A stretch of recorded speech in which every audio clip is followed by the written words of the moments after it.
essentially how Naughty Dog gets in and out of our cinematics, specifically in our cinematics, because, as we found that a lot of times if you're just walking across an open plane and you hit a trigger volume and it jumps to a cinematic, all of a sudden the controls that you are pressing in order to move forward or move your camera are doing something in a cinematic scene. It's a very jarring sort of experience, and we want to make it as smooth as possible, going from sort of a playable section to a non-playable section. So here's an example. The scene actually is you actually climb up to the top of this and then it transitions into the scene. So what we found is that in order to do this well, or in the least jarring way possible, you need to do it at a place where the player has an expectation of a temporary loss of control.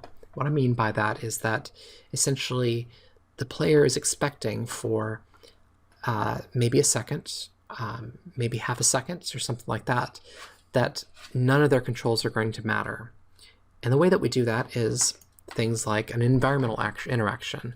So maybe you go up to a door and you press the interact button, and you now see your character quickly reach for the door handle and open it. In that small amount of time, you don't expect to be able to change your mind. You've already pressed the button, and so your character is doing the thing. You're moving forward, and in that moment, we can quickly take control and jump to a cinematic without feeling like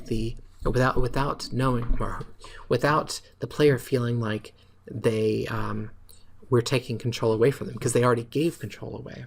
Secondly, so on the start of an environmental interaction, or maybe on the end of an environmental action, so you come through the door, it closes behind you, and as soon as it snaps shut, before you have the chance to sort of like jump in control, now we jump into sort of a cinematic.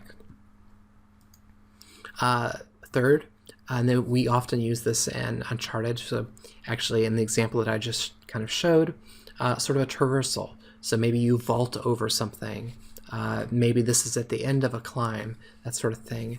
One of the sort of major rules that we use is sort of, is it on a button press? Because if you press a button, do you expect something to happen? And you initiated it to happen, so it feels better going into a cinematic from that.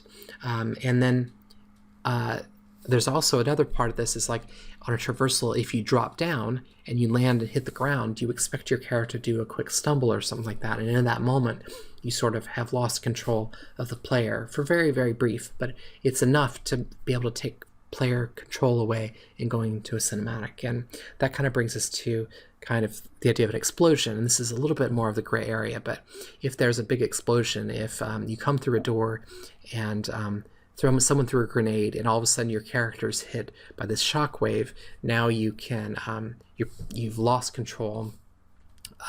Now we can sort of jump into a cinematic. And similarly, maybe there's a character physical interaction. You come through a door and someone tackles you, or someone comes up and they punch you. In that moment, you lost that control. So that's pretty much how we often go into our cinematics. Anyway, so that's basically the end of all the odds and ends, as I was speaking of.